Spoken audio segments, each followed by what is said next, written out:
It's back to school time. This year, Sport Clips Haircuts will send you back in style with the prize package sure to send you straight to the head of the class. Visit sportclips.com/back-to-school for your chance to win. No purchase necessary. Ends August 25th, 2017. Must be 18 or older. Subject to official rules at sportclips.com. Void where prohibited. This is the best of the Dan Le Batard Show with the Stugotz podcast. Last time we were gone for an extended period, Colin Kaepernick knelt. This time I leave for a few minutes, and Nazism makes a comeback. A surprise comeback. Left you alone for a couple of minutes, and look what happens. We'll get to that at some point. We will? I love that on that one is where the president chooses nuance. Not Mexicans, not Muslims. No, that one. He says, okay, I think this needs to not be so absolute on that one. I find fascinating what's happening in late night television, man. I wonder if Jimmy Fallon's scared because he can't keep up. He can't do what Seth Meyers. Hell, Kimmel's out there. Kimmel is out there, and he's telling the president to quit. And Fallon can't do that, and there are ratings in doing it, and Seth Meyers, of all people, can do it, but Fallon can't do it. Right, and Colbert obviously has been doing it and can do it and does it very, very well. But I wonder if Fallon's scared because he realizes, put it on the poll, Guillermo, is Jimmy Fallon scared? Because I don't think he can do it. He doesn't have the edge for it. And I just find fascinating that it's happening at all, that the pivot has happened this thoroughly, because obviously late night talk shows have always made fun of politics and presidents, but not this way, not where you're seeing serious commentary, serious political commentary in late night television. I don't know if scared is the right word, but certainly you're right. He cannot pull it off. Like, no one would take him seriously. But I don't know if he's scared. Like, how is he doing in the ratings recently? Like, is Kimmel beating him? Yeah, Colbert passed him. Right. I don't know if you saw this because you were on vacation, but 6 days ago, Fallon finally got off the fence, as several media outlets put it, and addressed Trump head on. It was on the heels of Charlottesville, obviously. It was a big deal because Fallon doesn't do that. Well, that's what made me start thinking about it, is that all of those talk shows did Charlottesville. Felt the need to do it the way news programs would do it. Right. That's surprising to you? Well, they're doing legitimate social and political commentary, and Fallon's like, no, thank you. And It's just such a climate shift because Fallon was winning before Trump was in office. So, Fallon had it all locked up, and it was just cute. The shift to me symbolically is interesting because Fallon's cute and he's playing instruments with a pop star, and look, it's in a classroom and it's with children's school equipment never mind. And then there's so many people are glued to this. It's not even like a welcome relief. Like, you won't go to him because he'll give you something other than Trump and politics. People want to hear people discussing Trump and politics and what's going on right now in the world. But that show, one of the things that's interesting about and I don't know I haven't read what Fallon has said about any of this stuff, but that time slot and specifically that show, Jay Leno treated it as a safe haven for middle America, for everybody, really. Just a safe haven. It's a friendly place where we're not going to do too much stuff that is jagged-edged. And I wonder if Fallon feels a responsibility to do that. I just don't think he could do the politics stuff. You try to play that game, you're going to try to be better than Colbert at that? You're going to lose. It's amazing because he was running things when Obama was in office, and it was a nice departure from any real-world issues. It's celebrities busting eggs over their heads, and it was all fun. Just such a huge shift, though, and it happened so fast. But I do wonder, because he's losing already, so does he need to just cave in and try to do it? I don't think that's his wheelhouse. I don't think he can. I just don't think. Guys, I'm with you. I know it's not his wheelhouse. This is why I'm telling you. This is why I'm saying, is he scared? Because this is he will lose for 3 years. Because at this point, put this on the poll, Guillermo. Are you addicted at this point to refreshing on bad news? Are you right now addicted on just like, and now what happened? And it's usually stuff that doesn't feel very good. Are you addicted on refreshing lately on bad news? I am, unfortunately. Addicted to it. I am paying attention to things happening in the world in a way I never have before. My world used to be just sports, and I find myself watching like CNN and stuff more than I'm watching. This is why the late night shows are doing this, and this is why they're getting ratings for it, because people who normally aren't interested in this stuff, it's become, instead of politics, it's just become pop culture. I mean, I've only done 4 mock drafts. I mean, by this point, any other year, by this point, I have done at least a dozen mock drafts because I'm so glued to what's happening and concerned for everyone out there. I have only done 4. So I'm behind, man. Help me, speaking of behind, Mike, help me here. I'm going to need some help over the course of the show today because I really unplugged over the last week. And so I'm a little behind, and I'm not as informed as I need to be. And so please correct me if I have any details wrong on what I'm about to say here, okay? Because I can't believe that we may have had, for the last decade, Colin Kaepernick sitting during the anthem in the name of Marshawn Lynch, and we just never noticed. And he's making it very difficult because he will not talk to us in a way that articulates his viewpoints on this or why he was sitting. It just seems, tell me if I have anything wrong here, that Marshawn Lynch has been sitting for the anthem for more than a decade, and nobody even noticed. That's what he claimed, but it wasn't very difficult to dig up tape on that and vet it, and it turned out that he has stood for the anthem several times over, fairly recently. Yes. More so than not, right? More often than not. Yeah. He's okay, but he has done it on occasion. Like, what does it have to do with it? It's Marshawn Lynch, man. Sometimes he's just doing donuts on an injury cart. I know, Mike, but this is why I love it. This is why I love it with the very little information that I have. But Mike is right. Sometimes Marshawn just doesn't feel like standing up. I know, but I find what we've done here around the Kaepernick story to be funny if Marshawn Lynch has been doing it in some form for a decade and just never bothered to tell us, and we didn't ask him, and it's Marshawn Lynch. And now, given the information that he's doing it, we're all just sort of bumping into each other, and who's going to ask Marshawn, and what does it mean if he says something? Because he's not going to say it the way Colin Kaepernick says it. What does he believe? I don't know what he believes. It would have been great if he's been waiting for that question from the media his entire career, and if someone would have just brought it up casually, he would have gone into this incredibly nuanced explanation, might have had a British accent while discussing it, who knows?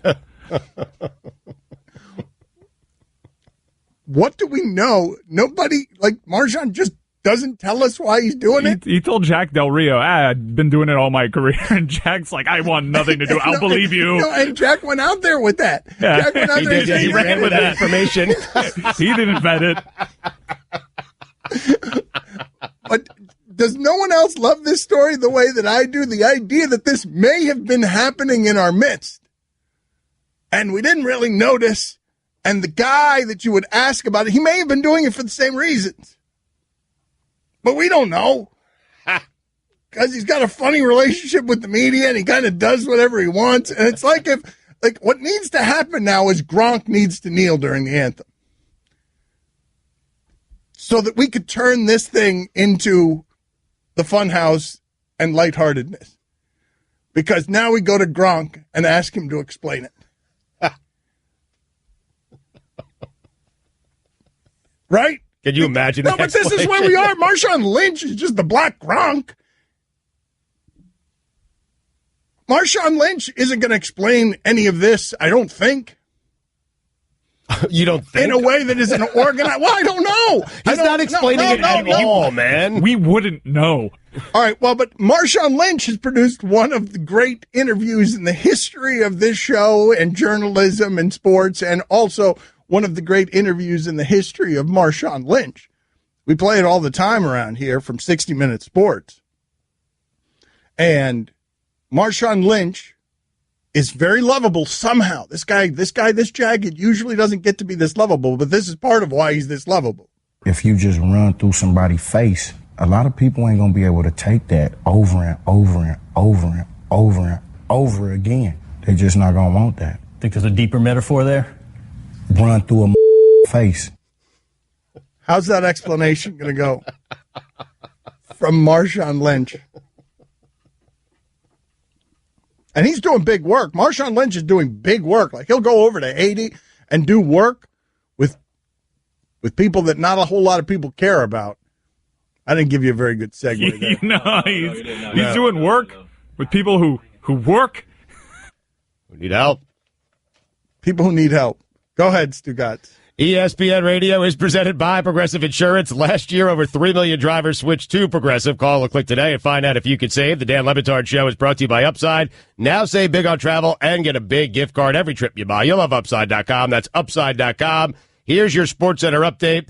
NFL Commissioner Roger Goodell is close to agreeing to a new 5-year extension that runs through 2024, as first reported by the Sports Business Journal and confirmed by ESPN. Goodell made $212.5 million in his first 10 years as commissioner. I laugh because that's a lot of money for a guy who didn't do a lot. Buffalo Bills wide receiver Anquan Boldin has retired after 14 seasons. I promise you, he put his body on the line and did not make nearly as much as Roger Goodell did over the last decade. When your big day or special event, wanted some commentary there. I'm sorry about that. That wasn't Roy. Didn't write it out like that. That was what came across the ticker. Genuine outrage. Yes, I am outraged. I think I read that verbatim on the bottom line. Dan Le Batard. Michael Jordan never scored 70 in a game. No, but he scored 60-something in a legendary playoff game that they won. Stugotz. They lost. Did they really? They lost. Yeah. Wow, breaking news. Yeah. Spoiler alert. This is the Dan Le Batard Show with the Stugotz on ESPN Radio. Gronk needs to kneel. Needs to kneel during the anthem, during a big social cause. Like healthcare. Mad because not everybody can afford breast implants. Come on, Gronk. That'd be really interesting for several reasons. I mean, it's Gronk. It would be unexpected, to say the least. But just think about how that goes over with, say, his owner. Oh, please let this happen. Yes. We've got our Sueys to get to. If you're not familiar with what that is, it's our annual Oscars. We do it at the end of August every year. A bunch of categories, 12 of them. We're going to start in about 10 minutes with Best Fake. The best fake or impersonation that we've had on the show over the last year. How do you feel about them, Mike? How do you feel about the Sueys? You guys do a great job with them every year. They're some of our most popular work. It's basically just a nostalgia about the year, a year in review with some of the funnier things. How do you feel about it this year? We have so much fun putting these Sueys together because, as you said, it's a year in review, and it's the best of and worst of what we've done, and it's fun to just sit and marinate in some of these horribly awkward moments sometimes. So how much awkward is there? Like, there's some good awkwardness. We are debuting a brand new category this year, which I don't want to overpromise, but You're happy about it. I'm very happy about the new Suey category, Dan Mistake. Oh, wow. Best Dan Mistake. Can't get to it soon enough. Can we do it right now? It's not ready. We need some pickups. I want to do it right now. No, we're building up. I think every year I try to figure out what's our best picture going to be. Usually mispronunciations and dismissals are always very good on the Stugotz category, but I think this year, best picture might be Best Dan Mistake. All right. Yes. All right. I'm now fired up. So we begin the Sueys here in 10 minutes. So while we were away, you saw, Stugotz, what happened with Ezekiel Elliott, right? You saw how the Players Union got involved and the NFL, really, them going back and forth at each other in a way that was really ugly. Yep, I saw the entire story. So let me ask you this question, okay? Because you have heard me on this subject, and I don't think that the NFL should be involved in any of this. I think they're in over their heads, and this is very difficult stuff to handle, even if you're the law and the government and you're used to handling it, and football is ill-equipped to handle any of it. But they have determined in a way that they feel solid enough about that Roger Goodell reportedly just got or is about to get a 5-year extension, even though he botched his foray into this particular mess with the Ray Rice stuff so severely that a lot of people on this network, his corporate partner, were calling for his firing. He just got an extension. Yep. Or is about to. About to. $212 million. That's what he's made over the last 10 years. That's what he's made over the last 10 years. And now they're fighting to keep his salary private. They're going to keep his salary. I think the NFL office removed its tax-exempt status so that they could keep his salary now private. So he's going to sign an extension, and we probably won't even find out what it's worth. Right. Despite botching a domestic abuse case. But what I want to ask you is this. Even though I feel that way, even though I feel the NFL is particularly ill-equipped to handle this stuff, and you're still doing this heavy-handed stuff where Ezekiel Elliott is getting 6 games and then the union's going to fight it because they're going to fight his power and it'll get reduced to something else. So he is now incentivized to make these penalties even stiffer than he would because he knows they're going to get appealed down to something else. So now he's incentivized to make it even firmer. But if you're one of these people who's getting suspended, you're a terrible victim. You're a terrible victim, so nobody cares that he's just sort of making up the rules as he goes along. 6 games, 7 games, 4 games, just making it up. But what I want to ask you is the greater cause good enough that you don't object to any of this stuff? The greater cause being that they are trying to be a leader on domestic abuse, and they are insistent upon it, throwing down penalties that are even stiffer than the law would. And even though it almost swallowed publicly their commissioner in the worst scandal that he's had in office, they have committed to this thing in a way that is unusual, and they demand to be pioneering on it. Well, they're committed to this thing in a way because they botched Ray Rice. I mean, that's why. Don't you think that's why they're committed to it? But whatever, Stugotz, they were late to it, but now they're going heavy-handed, and I'm just curious, is the greater cause, even though this isn't something that can actually be governed? Right. For me, it is, Dan. For me, I'm totally fine with the NFL and the NFL trying to be leaders on this particular front. The law doesn't always get it right, and sometimes people don't want to step forward and say exactly what happened in certain situations.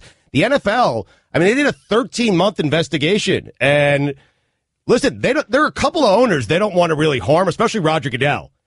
It's Jerry Jones and the Cowboys. They're good for Roger Goodell's business, and it's Bob Kraft and the Patriots. They are good for Roger Goodell's business, but I'm totally fine with it, Dan. Like, they did 13 months, a 13-month investigation, and their research came back, and they said, hey, something went on here, 6 games. I'm so uncomfortable with them being the jury on this before we've gotten to arrests and convictions.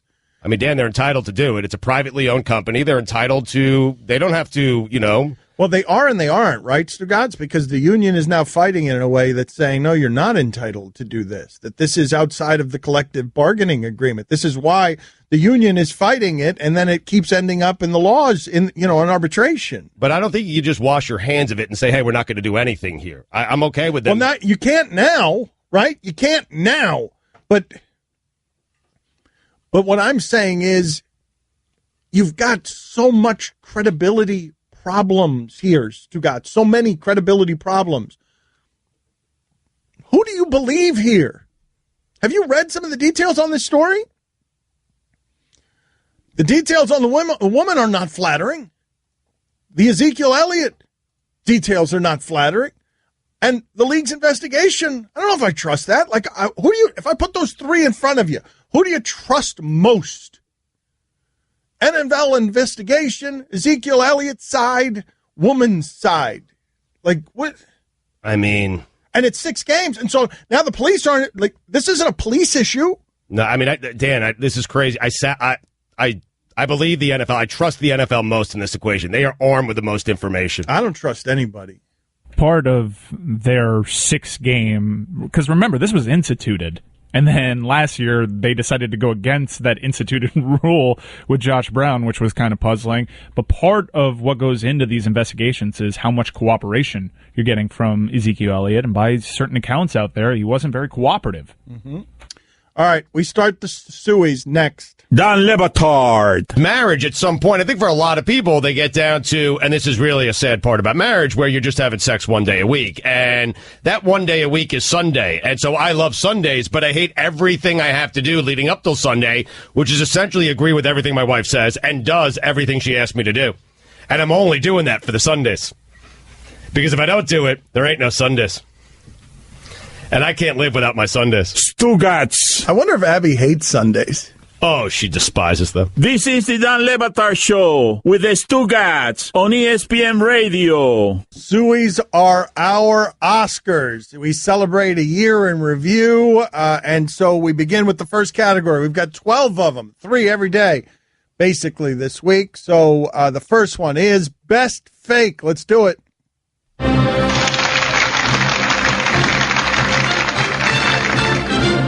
And now, the Suey nominees for Best Fake. Greg Cody's fake Mickey Mouse. Eisner. What was that? What was that sound? Was that Mickey Mouse just saying Eisner? Eisner. Is Eisner still in charge of the company? I'm an 88-year-old mouse. They still have me wearing little boy pants. I'm trying to talk him into wearing a nice pair of gabardine slacks. Minnie, bring Daddy another scotch.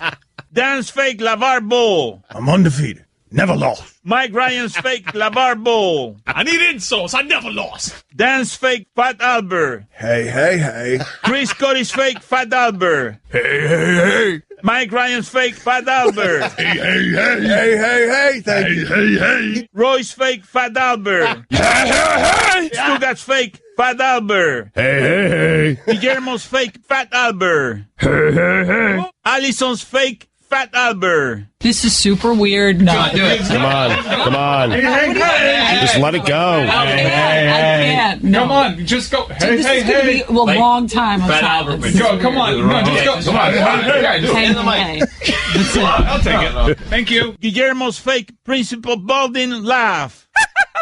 Listener's fake Ed Orgeron. Watch out for that Jim Tom Sula now.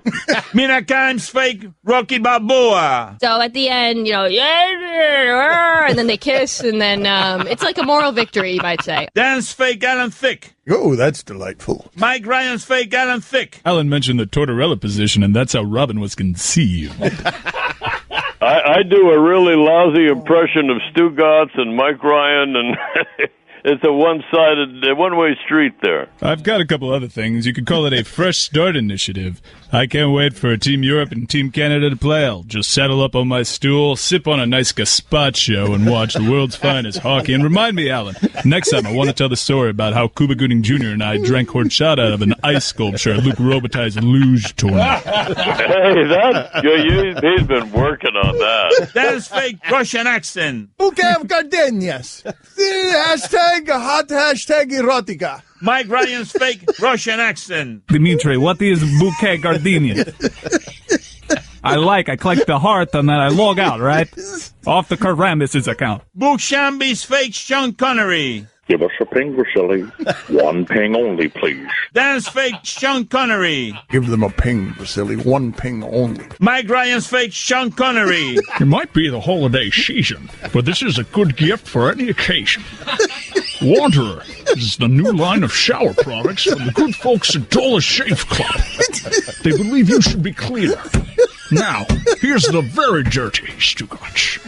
Sebastian Bach's fake Sean Connery. Because it's fabulous to write a book that is impactful. Sebastian Bach with us on ESPN Radio.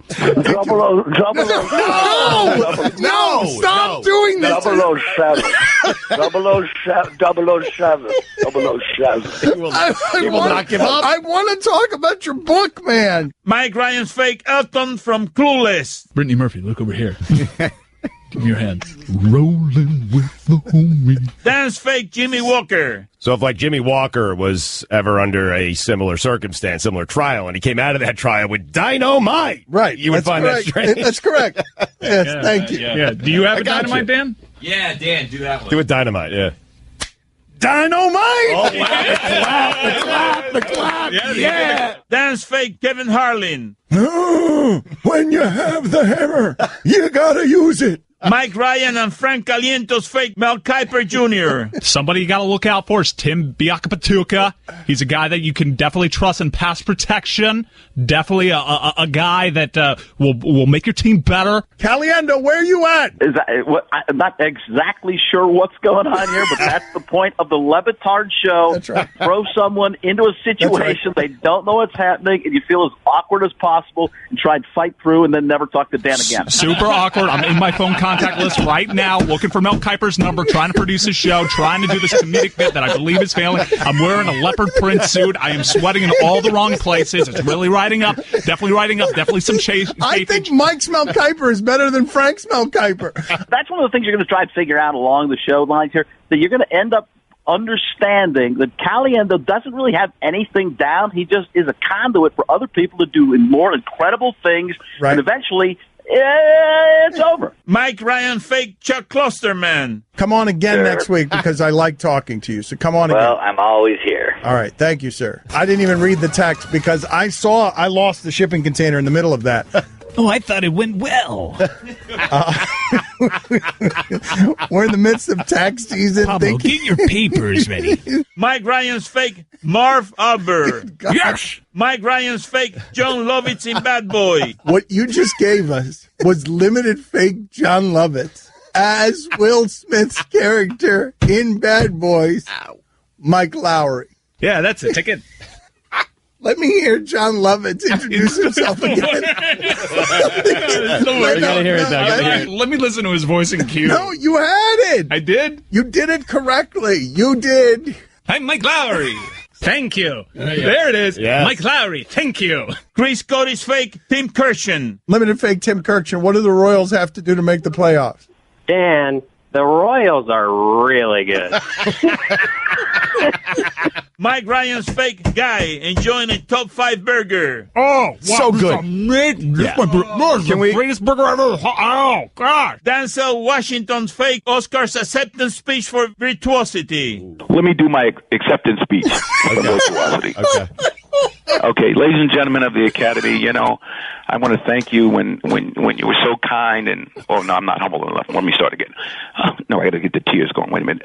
Ladies and gentlemen of the Academy, I'm just so humbled that you recognize my great action abilities and virtuosity, and I want to thank the director, even though I forgot his name, and Mike Ryan and Chris Cody's fake Gruden brothers playing hide and seek. You know what? I love my brother, man. He's over here, actually. He's looking for his quarterback over here. Yeah, where's Robert and Kirk? I love that, man. What would it sound like if the Gruden brothers were teaming up to play hide and go seek? I love that game. Hey, you count, okay? 1, 2, 3. Don't forget about 4. I love 4. 4. Robert. I'm out here playing with your quarterbacks, man. Ready or not, man. Here I come. Try to not look under the... Hey, I see you, man. Tag, man. Pappy's fake Cubs goat. Who's that? Who is that? That's the goat. The goat is out. Oh, the goat. Okay, I thought. All right, so the goat, the curse of the goat. Okay, thank you. Thank you. Excellent analysis.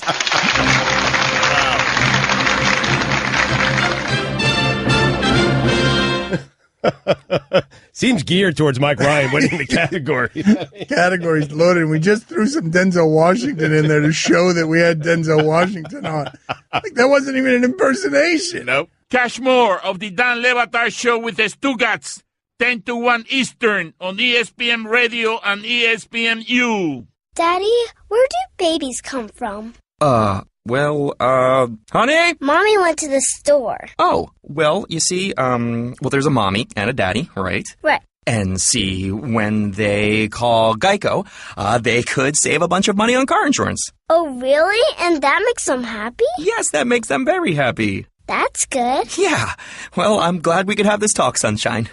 Geico, because saving 15% or more on car insurance is always a great answer. Don Le Batard. Texter writes in, Stugotz looks homeless today. If I saw him walking down Ocean Drive, I would give him $5. Stugotz. Thank you. This is the Don Le Batard Show with the Stugotz on ESPN Radio. ESPN Radio is presented by Progressive Insurance. Guest on the Dan Le Batard Show appear via the Shell Pennzoil Performance Line. Here's your SportsCenter update. The possibility of impermissible contact between Los Angeles Lakers president of basketball operations Magic Johnson and four-time All-Star Paul George is at the crux of an NBA probe into possible tampering, league sources told ESPN.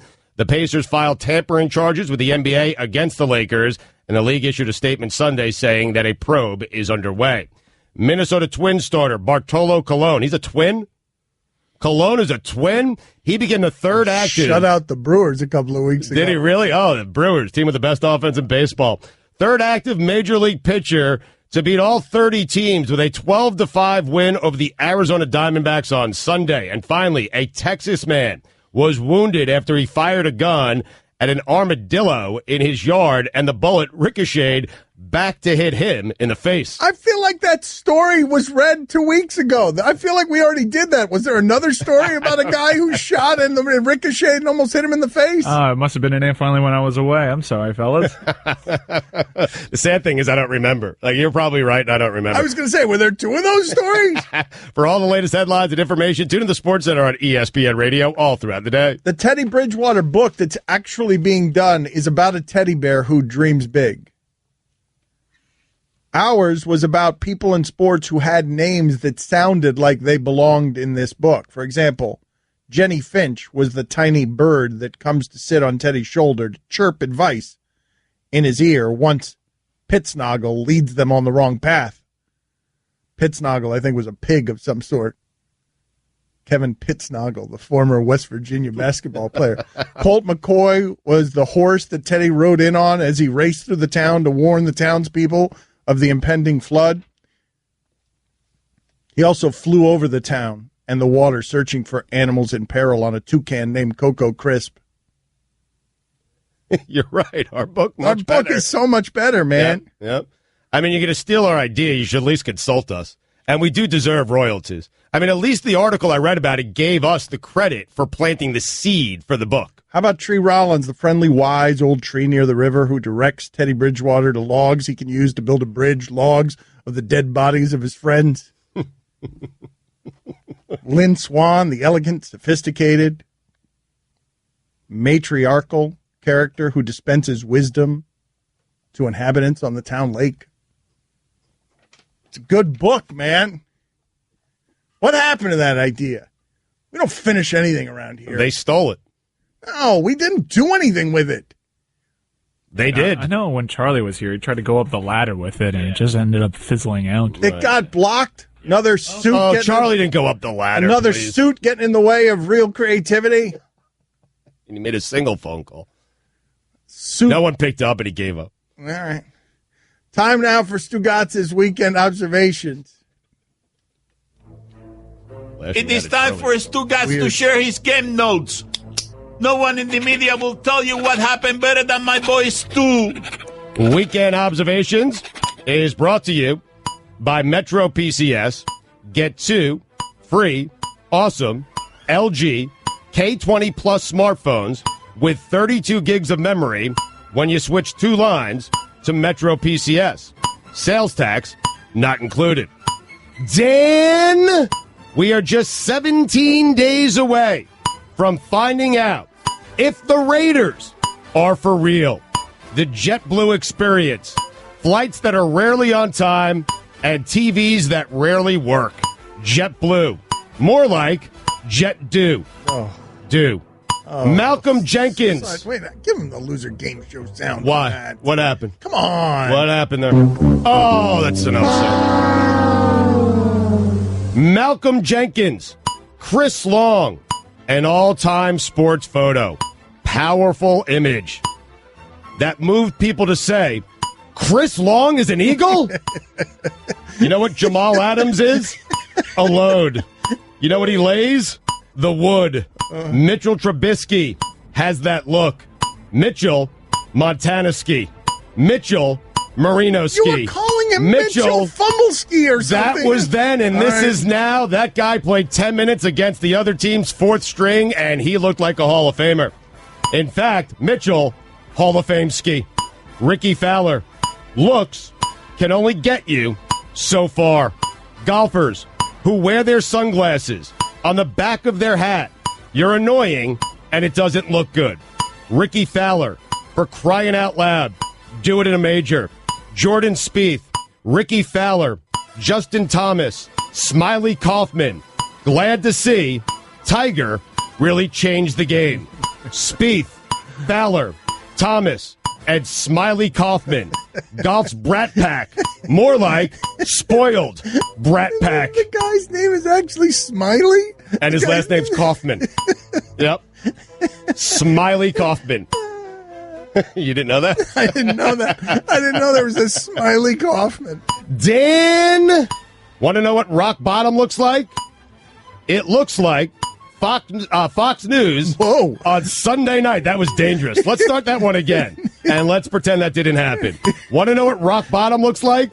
It looks like Fox News on Sunday night bringing on an old, washed-up comedian to weigh in on Charlottesville. Yes, rock bottom looks like Jimmy J.J. Walker. Ted Ginn's a saint? Matt Ryan, profiting off a Super Bowl loss in a Gatorade commercial. Matt, the Stugotz is strong in you. Matty Ice, things I've stopped caring about in sports. Kirk Cousins and his contract. Florida State, Alabama, for all the marbles. Danny Woodhead is a Raven? Congratulations to Zeke Elliott. He's on my all-hell team. Zeke Elliott. Speaking of hell, one hell of a night for Tiger Woods. Painkillers, sleeping pills, and marijuana. The breakfast of champions. The better question is, what didn't Tiger have in his system? The only things that weren't in Tiger's system were heart, desire, and the ability to drive a golf ball 250 yards. Jared went golf against the Raiders. L.A. Rams, sleeper team. Mike Tolbert's a Bill? 2 weeks and counting until Darren McFadden pulls a hamstring. The 49ers quarterbacks are Brian Hoyer and C.J. Beathard. That's all I have on that. Love that LeBron James. What happened? What do you have mean? The Jacksonville quarterbacks?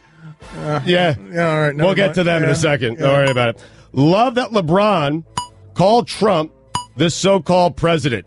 Some guts from the so-called best player to ever live. John Lynch said players taking a knee for the national anthem is divisive. You know what else is, John? Getting a general manager job with no experience because you were white and went to Stanford. John, you grew up in Hinsdale, Illinois, where the median income is over $150,000 a year. Wow. And you went to Stanford. Of all the opinion you can give, the one I care about least is your opinion on black players who didn't grow up in Hinsdale, Illinois, taking a knee for the national anthem. Giancarlo Stanton, underpaid. Jeremy Maclin, he's a Raven? Oh, wow, he is? He is. He is indeed. Put that on that poll, Guillermo. Did you know Macklin was a Raven? Kevin Durant, not going to the White House. Works for me and my personal record book, because in that book, you were never going to the White House. Anyway, when asked on Twitter, when are you coming to the Knicks, Kevin Durant responded never. Why would he do that? That's the hard path. And we all know Kevin Durant only takes the easy path. Alshon Jeffrey is an Eagle. D'Angelo Russell said the Nets definitely could put something together. D'Angelo, they could, but they won't. Chris Sims said boosters at Texas would give him $100 handshakes. Imagine how much money those boosters were giving to the good players. David, not worth the price. Wait a second. Chad Henne is still in the NFL? Wait a second. Chad Henne is still in the NFL and Colin Kaepernick is not? the best we could do for Colin Kaepernick is Serpico. Joakim Noah said he doesn't blame Phil Jackson for the Knicks' woes last season. Why would you blame him? He was the only one dumb enough to pay you $72 million. Guy at the resort in Cancun who worked out at 9:50 p.m. on a Saturday night. Go to hell. Wow. And when you get there, work out with Art Briles and Zeke Elliott. Wow. Dan! Wow. All right. Those are the weekend observations. Chris Sims, $100 handshakes? What does he need $100 handshakes for? His father was a millionaire. They gave it to him, man. I don't know. Do you think people will be surprised when Marcus Dupree talks about being offered an oil well? I got a story for you. All right. I know a player who was given by a Saudi prince booster a suitcase full of watches. And he didn't know what the watches were worth, so he just started giving them out to friends because he had a suitcase of them. Right. And each of the watches was worth tens of thousands of dollars. Wow. Like, do you think people understand what's actually happening? I mean, Chris Sims is talking about from, whatever it was, 10 years ago. Do you think people understand what's actually happening out there? I think at this point they probably should. I'm wondering if once that guy realized what those watches were worth, if he went back and asked for them. Like, hey, I need those back now. Because that's what I would do. I come up with some excuse and say, hey, that watch I gave you, I need it back now. I wonder if he did that. You think he did? I mean, I don't know. Would you? No. I mean, why not? You would do that? Would you give the watches? Would you go looking for the watches back after you'd made the mistake? I mean, tens of thousands of dollars? Mm-hmm. Yeah, I'd be like, listen, listen, these were gifted to me, and they're supposed to be for me and my family, and I mistakenly gave you one that was meant for someone in my family, and I need it back. Like, Mom's mad at me. I'd come up with something. I'd tug at the heartstrings, and I'd get those watches back. Yeah, I believe you. Yeah. You should. Oh, you didn't know? Your ad's better. Go, somebody. You think people are still naive with this stuff? Like, you don't think they think this is going on? I just don't think. Especially in Texas? No, but I just don't think that you know the amounts that are involved. When you're talking about Marcus Dupree being offered an oil well 30 years ago, like when inflation gets around to that kind of player, today, what do you think the money amounts are? Don Le Batard. Game day bucket, go boom! Stugotz. I do like that idea, Goldie. Greedy. I like the idea. I have a friend named Goldie. I called you Goldie. This is the Don Le Batard Show with the Stugotz on ESPN Radio. Have an epic sound of the day to get to. Everyone is saying it's a good one. It's a good one, so we will get to that in a second. What should the penalty be, Stugotz, if Magic Johnson and the Lakers have tampered with Paul George? Because I keep saying, I mean, come on, let's remove the if there. Well, what should the penalty? Sending out Kobe out there to train with them and recruit him. I mean, I don't know. It seems ridiculous, right? That they're going after the Lakers. They traded him. They got rid of Paul George, and now they're concerned that the Lakers tampered with Paul George. It seems absurd that the Pacers would even care about this. Who cares? He's not your guy anymore. Well, but if you could get something for it, well, what could you possibly get for that? Draft pick? I mean, it's worth doing, right? If you could get. If the Lakers are penalized, a draft pick, right? I don't know what the penalty should be on something like this, but it's not allowed. But it happens all the time. That doesn't make it right, but it happens all the time. It happened with the Heat and the Big Three down here. It may happen all the time. You don't get caught all the time. It happens all the time. It just doesn't happen on Jimmy Kimmel. It's a good point. But I'm telling you right now, like if you take a draft pick away from the Lakers, like the penalty does not fit the crime. It just doesn't. So what should the penalty be? Just money? Yes, some money. That's fine. Money, just a little bit of money, and ban Paul George from ever playing for that franchise. Yeah. Cool. And LeBron too. And LeBron too. While we're at it, just a ban. Just a free agency ban for the next offseason where they can't sign any players. See Blake Griffin, what he said? Oh, it's happening, Dan. See that, Mike? No. He said, LeBron, the next thing is something with all his friends. This is Blake Griffin, and he doesn't see it happening in L.A. He sees it happening in New York. This is from Blake Griffin. Paul, LeBron, Wade, Carmelo with Porzingis playing for the Knicks. How about that? That's exciting. The Knicks are back. I have seen some of these trades out there. Blake saying it. I know it's Blake saying it, but I mean, Stugotz, you would be reporting it right now if some homeless dude who was pushing a cart barefooted and was arguing with himself said it. You would be celebrating it. It didn't matter. You're giving, anyone who says you're it, giving yes. Blake Griffin credibility on it, but it didn't have to be someone with credibility. That's fair. Have you seen some of the Kyrie to New York trades that are discussed have the Joakim Noah contract going back to Cleveland? He has absolutely planned this to have Kyrie go to New York and then he'll join them because he needs that Noah deal off the books to make that happen. It's happening, Dan. The Mecca. The world's most famous arena. I can't wait.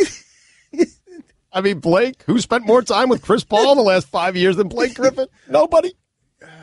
Except maybe DeAndre Jordan and all the other teammates. Totally fair. It's happening. Can you feel it? They actually didn't like each other.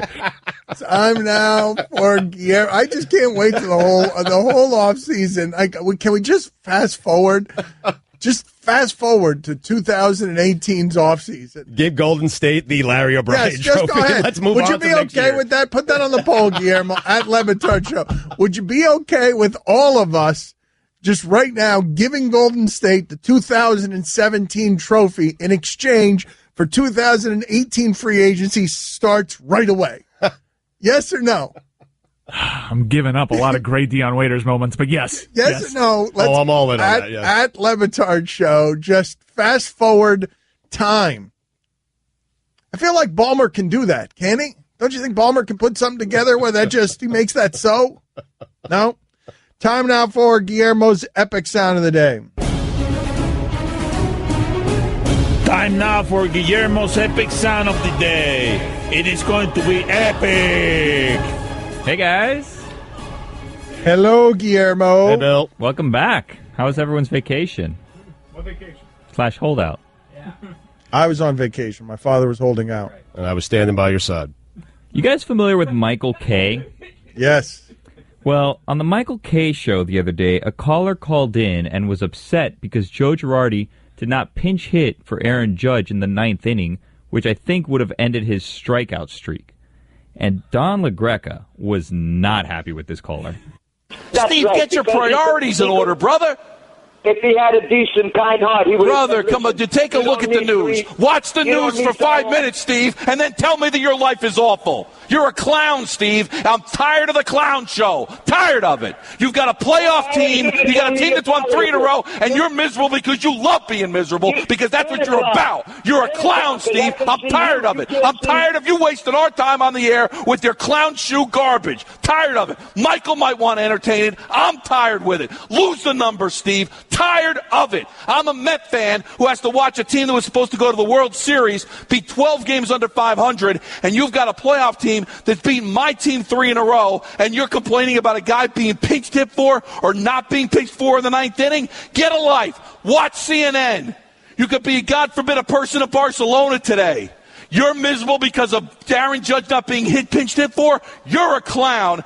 Get a life, Steve. Don't bother my life. Lose the number. You're banned. You're not allowed to call anymore. I'm done with him. Done with him. I'm going away. You want to put him on the air? You want to be a clown? Be my guest. Steve is banned. Life is too short, too important to waste time on this filthy human piece of garbage. If Steve's on, I'm leaving. If I ever see him on hold, I'm walking off. Steve, you're done. Lose the number. Clown. Tired of it. That's the show I wanted to do. What a strange hill to die on. It's me or Steve. Sound of the Day is brought to you by Dollar Shave Club. Upgrade the shaving with a fresh blade whenever you want for a fraction of the price. Join DollarShaveClub.com today. Good God. Oh, got tears in my eyes. Don Lebatard is saving the best. Yes, maybe, no. Stugotz is saving the best.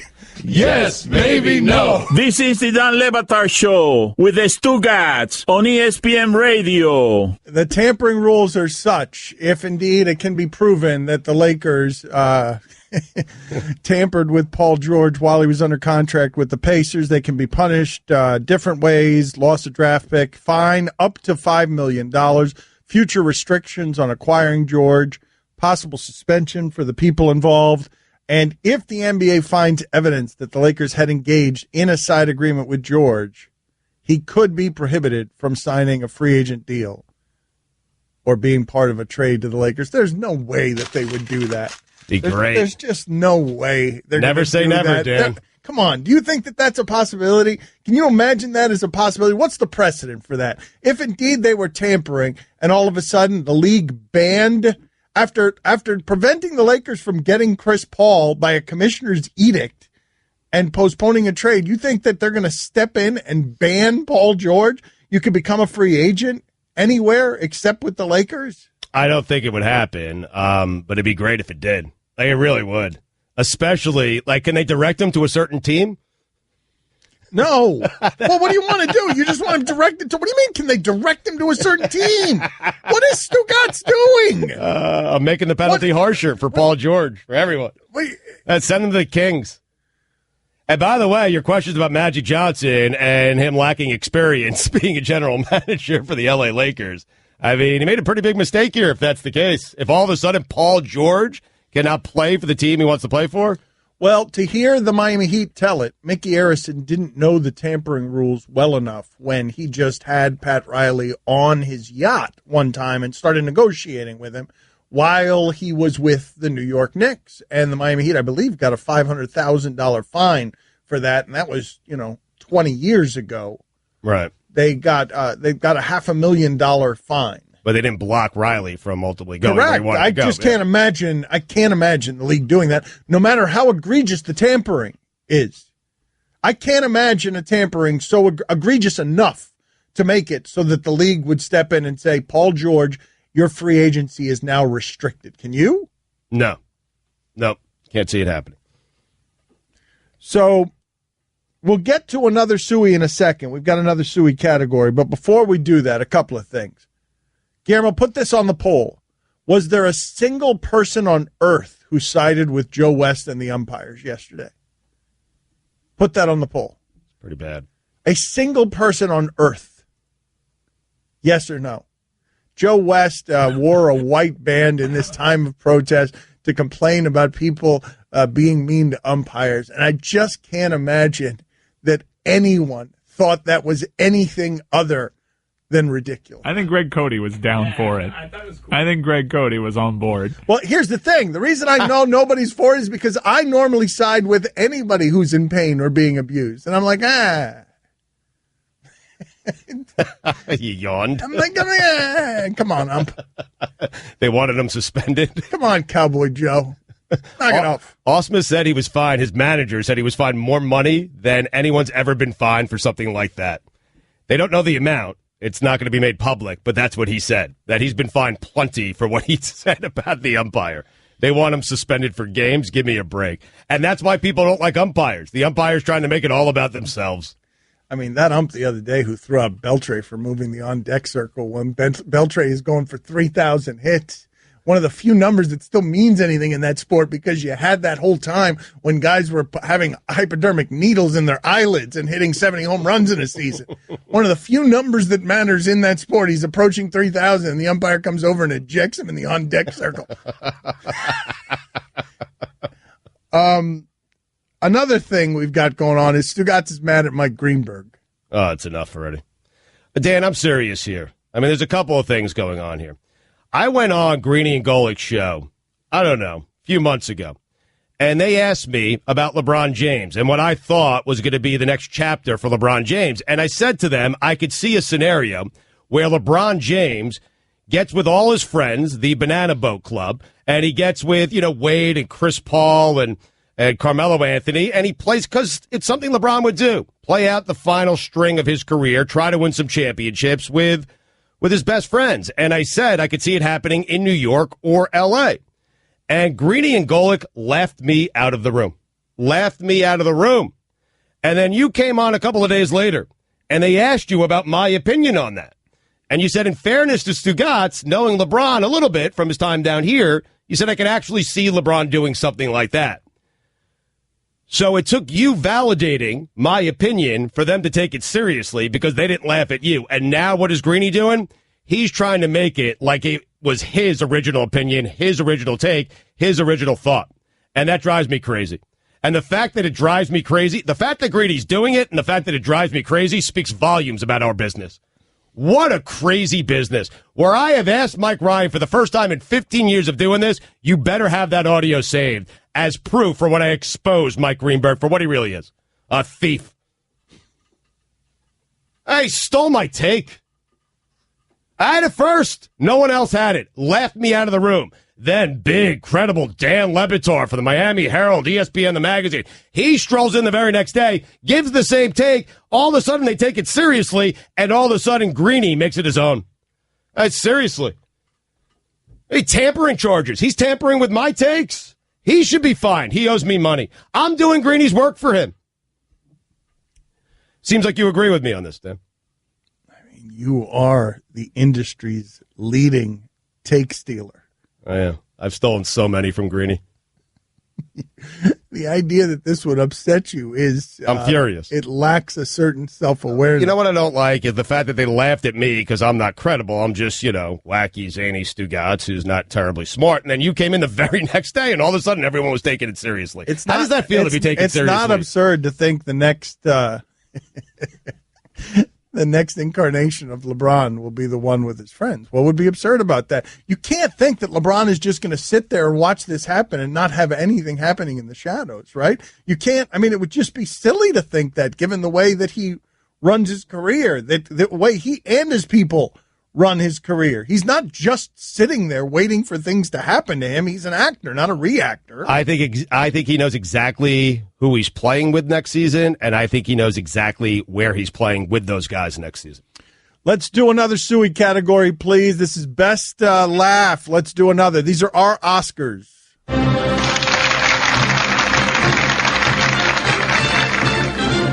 And now, the Suey nominees for best laugh. Adam Schefter, Denzel Washington, Adam West, Ed Hockley, Eric Stonestreet, Ric Flair, Dana White, the guy who was so mad that the Chargers were leaving San Diego that he bought a carton of X, drove down to their headquarters, and proceeded to throw them at the front door. Big Boy, Antonio Davis, Bill Burr, Kyle Schwarber, poop physicist Louis Bloomfield, Vince Scully, Billy Crystal, Mike Tyson,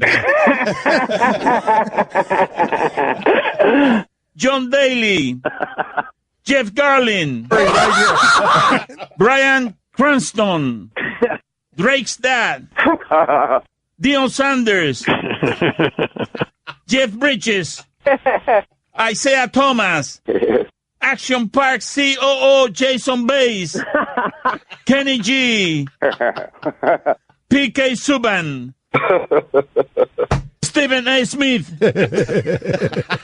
Kevin Miller, Rachel Nichols, Terry Crews, Wayne Newton, Steven Jackson's 3-year-old daughter Skylar, Joel Embiid, the woman who was offered a steak dinner instead of $1 million after winning the jackpot on a slot machine, Katrina Bookman, Mina Kimes, the guy who got credit for paddleboarding across the Atlantic Ocean while actually using a small boat, Chris Burtish. All right, at Le Batard Show, that's where you can vote, at Le Batard Show. Mina's going to win that, right? Yeah, I think so. You want more of the Dan Le Batard Show with the Stugotz? Tune in starting at 10 Eastern on ESPN Radio and ESPNU. Don Le Batard. Chris, what was the funniest thing from the sports weekend? I got Tyron Smith, I'm sorry. They were talking back here, so they were making me a little nervous. Don't make excuses. Tyron Smith holding a football in his hands. It looked so small. Stugotz. What's that? Wow, you limped in with that effort, Chris. I got rattled right before I went on air, I'm just going to turn my mic off All now. right. This is the Dan Le Batard Show with the Stugotz on ESPN Radio. ESPN Radio is presented by Progressive Insurance. Guest on the Dan Le Batard Show appear via the Shell Pennzoil Performance Line. Here's your SportsCenter update. Yankees right fielder Aaron Judge struck out in the 8th inning Sunday night against the Boston Red Sox, extending his major league record to 37 consecutive games with a strikeout. Judge has 167 strikeouts this season, the third most in a single season in Yankees history, and the second most in the majors this season. Major League Baseball umpires have ended their protest of what they called abusive player behavior after Commissioner Rob Manfred offered to meet with their union's governing board. I didn't say that right. Governing. Thank you. Most umpires wore white wristbands during Saturday's game against the Tigers. Second baseman Ian Kinsler was fined, but not suspended for his recent verbal tirade against ump Angel Hernandez. I love that verbal tirade. Did you hear the details on that verbal tirade? Yes, it was great. And are you kidding me with Angel Hernandez and the umpires? But I did love the verbal tirade from Ian Kinsler. I mean, kind of suggested the guy's rigging games, though. I don't know. I mean, he didn't quite say that. I didn't read that. Oh, it's in there somewhere, man. Read between the lines. Rigging games? I'll get the exact quote for you. Hold on. And finally, NBA Live 18 will feature first take arguments as part of career mode. My God. You want to be doing that, right? So badly. For all the latest headlines and information, tune to the SportsCenter on ESPN Radio all throughout the day. Kinsler was asked if he was surprised how quickly he was ejected, and his response was, "No, I'm surprised at how bad of an umpire he is." That's a great response. Guillermo, put it on the poll. Is Anquan Boldin a Hall of Famer? Because many people are objecting there. Put it on the poll. And here it is. At Le Batard Show is where you vote. This is the nominations. These are all the nominations for best story told over the last year.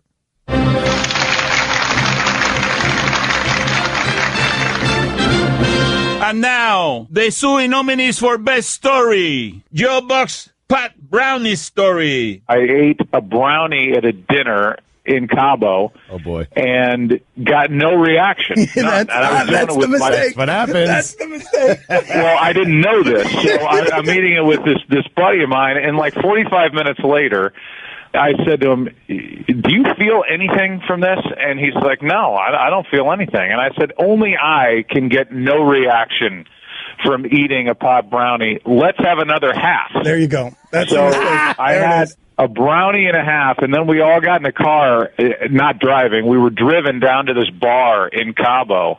I'm trying to text somebody, and then the letters start like flying off my phone into my face. And I'm like, this is not going to be good. We show up, and then I sit down, and I can't feel my legs. And I talked to the guy that drove us down there. I said, "I need to leave right now." He was drinking a Coca-Cola, and I said, I need to drink that, and I got to get out of here right now. And so he helps me to my feet. We stagger to I somehow magically get down the steps and to the exit. I think we're going to go right. He thinks we're going to go left. He pulls me left as I go right. I pass out. I pass out onto the ground, go under a rope with my head hanging off into the marina. I damn near died. I had a dream while I was down there. I popped up, and I went from completely out of it to completely sober, worrying that within the next 4 minutes it was going to pop up on Deadspin that I just went down at a bar in Cabo. Aaron Rodgers, Kyle Van Den Bosch story. Kyle was a very good player for a number of years. He used to wear red contacts, which was he didn't need because he was already teetered on the edge of insanity. So I remember, one time he got me, and he was kind of, he wasn't getting off me. He's like, "I got you good."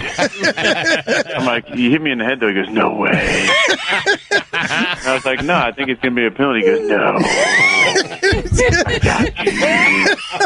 Also, another play involving him, we ran a 7-man protection. He looped from his end, and our fullback kind of blasted him a little bit. He wasn't looking, so Kyle thought it was a cheap shot. And instead of getting up and chasing the play down, he chased the fullback down and ended up running a route out to the right. It was like, I'll kill you. I'm going to kill you. When Newton was confronted Johnny Carson. I went to L.A. to record a religious album, if you can believe that one. And as I'm doing the album and doing the tracks, the drummer says to me, I was surprised to see you here today. And I said, why? He said, oh, you obviously didn't see the Carson show last night, did you? And I said, no, why? He said, well, it was pretty brutal, and he filled me in on the details. And I told the man who was producing the album, I said, go ahead and do the tracks. I'll be back in a minute. And I left the studio and jumped in my car. I was recording at Capitol and went right over the hill to Burbank. And I walked in Carson's office, and he was sitting there and with his producer. And so I said to Freddie DeCordova, his producer, I said, would you excuse us, please? Woo. And he got up and walked out. And I then explained to Carson why the lack of humor, if you want to call it that, is going to stop. It's going to stop now, or I was going to clean the building with him. And yeah. He sat down in the corner. He said, well, I didn't write that stuff. I said, that's even worse, because that means that you're nothing more than a monkey repeating something that somebody else is right. Now, I want to tell you, it stops here and it stops now, because the next time I'll cut your tongue out. Wayne Newton! Wayne Bleepin' Newton, mother bleeper! The joke stopped right there. I mean, the man, I said to him, never say my name again, and to my knowledge, he never did. Woo, that's some mafia stuff, yeah. Wayne. Nobody bleeps with Wayne Newton. Terry Brancho's penis sock story. I go back to my trailer to get my robe, and I look on my penis bed, sock, and there's 3 penis socks. One is about 18 inches long, one is about 12 inches long, and one is about 4 inches long. And I'm looking and I'm going, you have got to be kidding me. I got to pick one of these and put on my penis. And I went, holy cow. Now, if I take the big one, everybody in the world knows that that's just no way that that's possible. I got horses that couldn't fill that thing out. So I said, if I take the little one, they're going to laugh at me because it's not very long.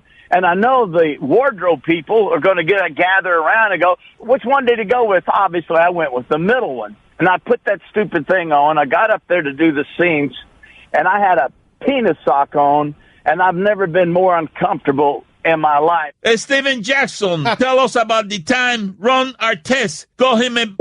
We were in practice. He was having a great practice. Don't get me wrong, but I was too as well. So when they beat us, he said the B word. He said, all y'all B's. So I took that, okay, you're not even talking about basketball anymore. You're being disrespectful. Mm-hmm. So, of course, I take my jersey off, my top jersey off, and say, put a name and an address on it. I'm ready to fight. Oh, yeah. I love it. You know what I mean? And he kind of, said he didn't mean it like that, but he never said it to me again. Mike Golick Jr., Hank Azaria story. Can't talk about the calf enough. That place, it's amazing. Yeah. I mean, it's the nicest thing up there, right? Oh, by far. Saw Hank Azaria in there the other day. I said, have you seen the calf? He hadn't seen the calf yet. It's a good story, man. Kevin McHale's James Harden story. You coach James Harden. Give us a good story of him not playing defense. Wow, did someone just punch you, Kevin? Did someone just walk into the room and punch you right in the stomach? On the defensive end, James's guy would cut behind him and be laying it in. And the classic was he'd look at the corner where his guy, where he thought his guy was as he's laying it in, like that was a new guy, like that guy had cloned himself and had And I always just laughed at that. I'd be like, no, that is your guy, and he cuts behind you and he's laying it in. He'd always look at the corner, and when I watched the film, it'd be like an apparition, like there was 2 of them, I would just go, oh my goodness. Vince Scully. Hot shot, hit foul. Back about my 3rd year, the Dodgers were playing Cincinnati, and Cincinnati had an outfielder named Lloyd Merriman. Lloyd hit a ball foul, and my mind told me to say, hot shot hit foul. And it never came out that way. And everybody in the booth fell down, and I was absolutely mortified. And the reason I remember Lloyd Merriman, I started filling. He's a former Marine Air Corps pilot, saw combat in Korea. You know, I did on and on. That really, that had to be, considering how young I was, that was about it. Adam McKay pretended to be a baseball GM. I was a junior in college, and I just kind of on my own picked up the phone and called the GM of the Phillies. And, I went through like the 3 levels of receptionist, assistant, and I thought I would get stopped at some point. And then finally, it's just, I heard a voice just say, I said I was Lou Gorman from the Red Sox, who was the GM at the time. And finally, a voice just said, "Hey, Lou, how you doing?" And I really quickly had to think of a trade. I think the Phillies had a guy named Randy Reddy, who was like a backup second baseman. I was just like, "Yeah, we're looking for a left-hander." I kind of lowered my voice, probably horribly. I probably sounded like a 19-year-old or a 20-year-old lowering his voice, and said, we're looking for a left-hander. We got Randy Reddy. We know you need a glove for the infield. I tried to sound like a professional, and there's just a long pause, and he just said, "Who is this?" And I just hung up the phone. Ric Flair is struck by lightning story. I was getting off a plane in Richmond, Virginia, and I was late for a match. I was a world champion then, and I was wrestling Steamboat at the Richmond Coliseum. Finally, when it stopped, they let us all get off the plane. It was a Delta plane. I was on an Eastern jet, and I was walking. I didn't go 10, maybe 15 feet, and all of a sudden I felt this pressure boom. And, man, my umbrella shot like 50 feet in the air. I thought, what the hell? Lightning hit the top of my umbrella, bounced off, and hit the guy 5 feet behind me in the eye and killed him right there. Wow. I just sat there looking, the guy froze. It scared me so bad. Whoa. People running out the door to get the guy. Yeah. True story. Chael Sonnen, Eddie Alvarez mobster story. We're out in Russia. These mobsters were putting on fighting, right? It was like old school boxing. We knew it. We knew exactly who we were working for. Post-fight parties on this yacht. One of the guys slaps a woman or does something to a girl that was like serving as a ring card girl, and Eddie just popped up and knocked him out. Well, the guy was a connected gangster. So I know everything that I said right there is true. 100% that part's true. Saw it with my own eyes. The part I don't know is the rumor that they then took Eddie out somewhere, dug a hole, and explained to him what would happen and what should happen, but they weren't going to do it and let him go back to America. That part I did not see, but I personally believe is accurate. Dan cleaning his bidet. I'm sitting here looking at this damn thing and all the buttons. I don't even need to use the bidet right now. Somebody has used the bidet, and it doesn't look clean to me. And so I'm sitting here, and I'm like, well, how do I clean this? Okay, so here we go. Are you ready? So I'm staring at this. I got 4 faucets, and this doesn't look clean to me, and I've got a date outside, and I'm like, that's kind of gross that she would come in here, and there would be a dirty bidet. She's going to accuse me. I don't know how to use the bidet. What happened here? How do I clean the bidet? I turn one of the fountains right in my face, gets my shirt all wet. Dan, poop outside. I had just come back from a journalism convention in Atlanta, and I was trying to get into my house. And, I was penguin walking down the driveway, and I realized I couldn't find my keys anywhere. And I'm like, what the hell? What do I do? So I'm in no man's land. I don't right now have the ability, given the state of my body seizing up, to climb through a window, to break a window. There's no time for that. What do? You find a public place and you do what you got to do. All right, so I went in the backyard, but this is the funny part about it. Good God. Visually, is that you've got a situation in the backyard. There's Dan Le Batard pooping next to a mountain of journalism plaques. I got 5 of them. Stugotz getting ejected from a lacrosse game. Oh, no. So we're in the semifinals of this tournament, and we're playing a team called Orange Crush. And it's a very close game, back and forth, 1-goal differential. The referee is just making bad call after bad call. I start getting mad at her. I start yelling at her a little bit. But in my defense, Dan, game was over. I accepted defeat. Hands have been shook, and we are going our separate ways. And the referee, who is just tiny, she drags me back into it. I am going to talk to my team. She's walking off to referee her next game. She calls me back over to her, and she says, "What's your overall problem with me?" And I said, "I don't have an overall problem with you. My overall problem is with the officiating down here in general. You are paid to know the rules, and you don't know the rules." And she goes, "Well, what makes you think I don't know the rules?"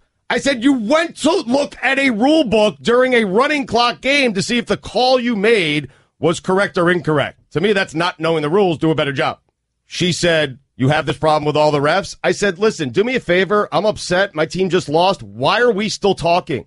Why are you talking to me? I was walking my way. You were walking your way." She said, "As long as we're standing on this grass, on this field, in this park, you're in my domain." I said, "Really? I'm in your domain? It's a public park. I have every right to be here. I'm not in your domain. If anything, I live around here and I'm paying property taxes. You're in my domain." That's what I said to her. And then I said, "That Napoleon thing you got going on is not a good look. Record! Get out of here! And not just out of here, out of my park."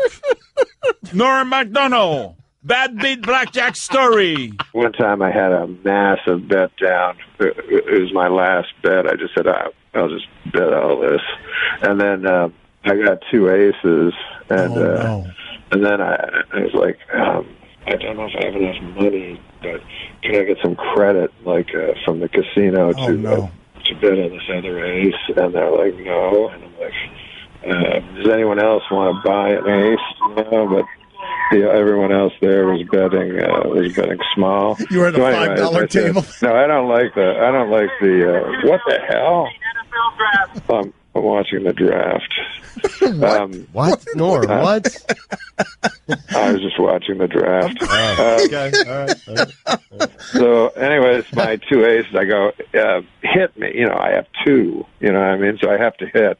So I have an ace and an ace. It's a 2. So I hit it. Oh, no. Because you couldn't split it. Here come the face 12. Here come 22. Oh. So as obviously I would have had 2 21s. Instead I have 1 22.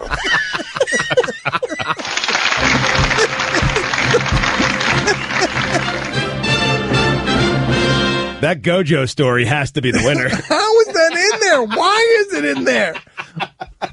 Don Batard. Stugotz is kind of morally bankrupt. Stugotz. That's fair. This is the Don Batard Show with the Stugotz on ESPN Radio. The Mayweather-McGregor fight is this weekend. I feel like many of you are going to be really disappointed by what that fight is. You've got 2 very tiny guys fighting. One of them's a boxer. The other one's not. One of them's a defensive fighter. Right. One of the greatest in the history of the sport, maybe the greatest defensive fighter in the history of the sport. Although he's promised to go at McGregor in this fight. I don't believe it, but he's promised. Well, Dan, come on. I know he's doing it to boost sales, but he has made that promise. He's not going to deliver. He hasn't had a knockout since 2011, right? Floyd hasn't. Is that right? Do I have that right? I think you're right. I'll check it. I think you're going to end up really disappointed when that fight's over. But anyways, Justin Bieber. Did you see this story involving Floyd and Justin Bieber? No. They're now enemies, according to TMZ. Really? Yeah. So Justin Bieber, his life was careening out of control, and the people around him have told him to take inventory of boundaries and the people he was hanging out with. And, pastors told him, some distance from bad influences would be a good idea. He figured he needed some distance from Floyd and all his strip clubs. He unfollowed Floyd on Instagram, and Floyd is said to be super angry because he stood by Justin Bieber when Justin Bieber was going through some of that mess in Miami. And this is where we are with the Floyd Mayweather, Conor McGregor coverage. Floyd is trying to sell you that fight by telling you at every turn, the most arrogant athlete of my time is out there telling you that Conor's got a chance because he's got a reach advantage. He's fought more recently. He's younger. Floyd Mayweather is in interviews saying, I'm 40 years old. I've lost a step. Floyd Mayweather. I'm okay with the strategy, man. I am. I mean, he's clearly trying to boost sales because people aren't buying the fight. And so he's saying, hey, I'm 40. I'm old. I'm not the fighter I used to be. This guy's really good. He's got a shot. He doesn't believe it. We know that. But I do like the strategy. That's how you sell a fight. He does. There's a bunch of suckers out there who are going to buy it based on that. Well, sales are down all over the place, though. Are pay-per-view sales going to be down? Pay-per-view sales are so hard to gauge. I'm sure they have metrics for early returns on pay-per-view buys, but that's typically something that you purchase day of the event. To offer Conor McGregor $100+ million for this clown show, the idea that he can make that much money, the idea that he has talked his way and negotiated his way into that sum of money as someone who has never boxed before, it's amazing. It's an insanity. Right. I mean, they both needed each other, right? They both needed each other. Like, Mayweather needed McGregor as well. So Floyd is happy that Conor talked his way into this because Floyd needed There's no way he was going to fight again unless it was this fight for this amount of money. And Conor, with his mouth, has become the type of guy that commands this kind of money. I don't think this payday, the thing that Floyd has arrived at that is a pretty cool place to arrive is this might be the easiest fight of his life. And it's among the most lucrative, if not the most lucrative. And so if you can do that, that is how he is an extraordinary businessman. What you make fun of him all you want. You might think he's an idiot. You might think he's illiterate. He knows numbers, man. And he might go broke spending all that money, but in terms of doing business, this is a smart businessman. And what he has figured out on the wrong end of 40 is what every business person wants to learn. How do I work easier for more? And he's just hit the gold mine on that. It's crazy that this fight exists to make him this kind of money, given the pedigree of the opponent, who is not a professional boxer. I figured that out at an early age. Don Le Batard. Let me go around the shipping container filled with frightened refugees. What do you imagine Pitbull smells like? The bidding starts with facts and info. I think he smells like my dad's cologne.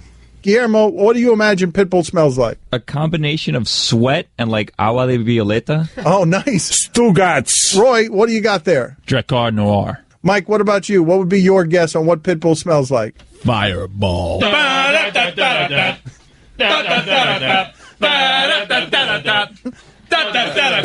Thank you. This is the Dan Le Batard Show with the Stugotz on ESPN Radio. ESPN Radio is presented by Progressive Insurance. Guest on the Dan Le Batard Show appear via the Shell Pennzoil Performance Line. Here's your SportsCenter update. Ian Kinsler was fined $10,000 for his comments about umpire Angel Hernandez. Sources tell ESPN's Buster Olney. On Tuesday, Kinsler called Hernandez a bad umpire who is, quote, messing with baseball games blatantly, adding that Hernandez needs to find another job. He really does. The NCAA football AP preseason poll has been released. Football is in the air. Whew. Smell it, Dan? Dan? No, I don't. You can't smell it? Okay. Smell it. Mike, you smell it? Canes ranked 18th. Yeah, baby. Roy, you smelling football? Yeah, I smell it. Yeah. Guillermo, you smell a little pigskin? Oh, yeah. Yeah. How about you, Fat Chris? Oh, yeah. Yeah. Top 10. You ready, Dan? Preseason. Ready? I'm going to go 10 down to 1. How about that? Can you start with 18? The Canes. Let's skip to 10 now. Oklahoma State, number 10. Mike Gundy and them boys. Is it still Mike Gundy? Yeah. All right. Yeah, he's a man. He's 50 now. He is. He's 50, man. Number 9, Wisconsin. Somehow they'll lose 2 games, and Barry Alvarez will come out of retirement, and he'll coach the bowl game and get all sorts of bonuses. Because that's what he does. Who's their coach? It'll be Barry Alvarez. It will be Barry Alvarez. Number 8, Washington. Is that Ty Willingham? No, not anymore. Oh, it's Chris Peterson. Yep. Hey, how about that? Number 7, Oklahoma. Are you going to do this? Is it Bob Stoops? Not anymore. He retired? Yeah. Wow. Who got the job? I'm not sure, but they brought their quarterback back. Will you keep it moving? Penn State, James Franklin and them boys. He's got an extension. Oh, yeah. Dan's boy Dabo, number 5, Clemson. USC at number 4. Good quarterback. What's his name? Darnold. Yeah, he's good. Number 3, Florida State. Yeah. French guy, quarterback. This is where it gets interesting. I liked the Sports Illustrated cover on the USC quarterback. So cool. SoCal. Yeah. I liked it. Just all right. I could have done better. Okay. Urban Meyer and them boys coming at number 2.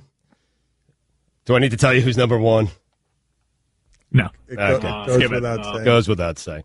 And that's why that game, Alabama-Florida State, which is the biggest opening weekend game in the history of college football, it's a must-win for both teams. It's for all the marbles. And finally, Bill Murray was seen visibly sobbing at the Groundhog Day Broadway show. Murray took several selfies with audience members and attended the show with his brother and screenwriter Danny Rubin, who co-wrote Groundhog Day with the late Harold Ramis. For all the latest headlines and information, tune in the Sports Center on ESPN Radio all throughout the day. Their relationship was complicated, Bill Murray's and Harold Ramis. It's been widely chronicled, but, they did some resolving on Ramis's deathbed. But, it was in a pretty poisoned place, guys so I wonder how much of that had to do with Bill Murray sobbing, because they repaired their relationship at the end, but it was complicated for a while there. Is Anquan Boldin a Hall of Famer? Because we said it matter-of-factly, and then the listeners started objecting. Anquan Boldin, done after 14 years in football, retires from the Buffalo Bills. He was hurt by playing next to Larry Fitzgerald for so many years. Not just his stats, which are impressive. If you look at the all-time receiving leaders, he's up there. Certainly took a lot of targets away, but also attention. He wasn't this big, bold personality, too. At that position, he was a quiet guy. Well, he averaged 68 yards a game for his career, and generally that doesn't get you in the Hall of Fame in the passing age. Michael Irvin, I'm guessing, is probably in the Hall of Fame with, I'm guessing, similar numbers here. Yeah, but his longevity sort of hurts him here because he played in the league at such an advanced age where he was still making contributions. Hell, he was making contributions to the Lions last year. If he retired a few years earlier, his receiving yards per game would have been... He had 1,000-yard seasons in San Francisco a couple of years ago. I mean, Dan, he has over 1,000 receptions for his career. He has nearly 14,000 yards. I think both of those put him in those respective categories in the top 12, I think, in NFL history. Super Bowl champion, 3-time Pro Bowl, Walter Payton NFL Man of the Year. I mean, he should be a Hall of Famer. I don't think he's going to get in, but he should be a Hall of Famer because he's going to have to wait too long. There are too many guys, too many wide receivers who are waiting. Well, it's not only that a lot of wide receivers are waiting, it's wide receivers with better numbers, and usually 3-time Pro Bowler isn't enough. Right. 3-time Pro Bowlers, you were somebody who had a lot of longevity, but weren't considered the best even in your conference very often. Crazy. He was the fastest. He was. Wow, this is surprising to me. He was the fastest to record 300 career receptions. Well, he's a possession receiver, though. Like, he's not somebody that, even though the longs in his career are, in the 70s, he's not somebody you think of on giant plays like that. If he would have played this season, he would have easily passed Chris Carter for 5th on the all-time list. But is Wes Welker a Hall of Famer? I think so, yes. Even though he's not scoring touchdowns, he was such an important part of. But how many possession receivers are there in the? Let me ask this question another way: how many possession receivers are there in the NFL in the Hall of Fame? Because I think it's really hard to get in to the Hall of Fame as a possession guy instead of a game breaker. Well, Chris Carter was a possession guy. And he just made the Hall of Fame. Well, was he a possession guy because he was next to Randy Moss, so we viewed him differently? First of all, he played plenty before Randy Moss, and he caught a lot of touchdown passes. Was he a game breaker, though? I mean, caught touchdown passes. He caught Michael Irvin had about 60-plus touchdowns in his career. Anquan Boldin had 82. That means in 14 seasons, Anquan Boldin was giving you 6 touchdowns a season. Hurt by Larry. I know. I think he's a Hall of Famer.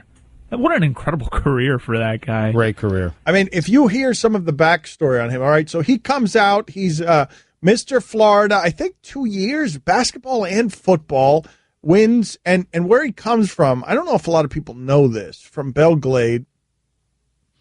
Belle Glade is, I think, if I'm not mistaken, in the United States per capita, the AIDS disaster of the United States, the HIV virus. And it's an impoverished community. And one of the things where Anquan Boldin comes from, and I think I've told you this before, there are a lot of sugar fields around there. The sugar business is big, and occasionally they have to burn the fields for whatever it is that they do in refining. And when they burn the fields, what happens is the rabbits come running out. And it's got a disproportionate, that area, Belle Glade, Pahokee, has a disproportionate amount of NFL talent that grew up and refined its skill sets with speed and athleticism, chasing those rabbits for food.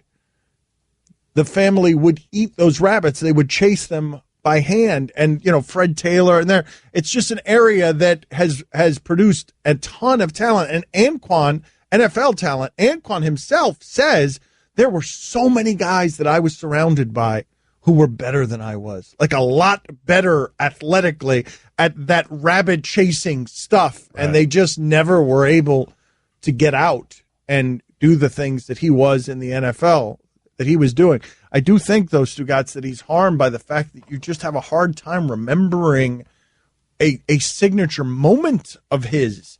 14 years in the league doing a lot of great work and, getting his face shattered is what I remembered in the end zone. He was a big part of a Super Bowl winning team. He had, I think, a game in which he erupted during that run. But he was good for the Ravens. Yeah, he was good for the Niners, as you pointed out. 36 years old, a guy with no speed. He had 2,000-yard seasons for the Niners, 2 of them. He burst onto the scene his rookie season, too. He had, out of nowhere, 20 receptions in a game. Boring. Thank you, Poppy. Yep, he's right. He's also right. You can listen to the Dan Leva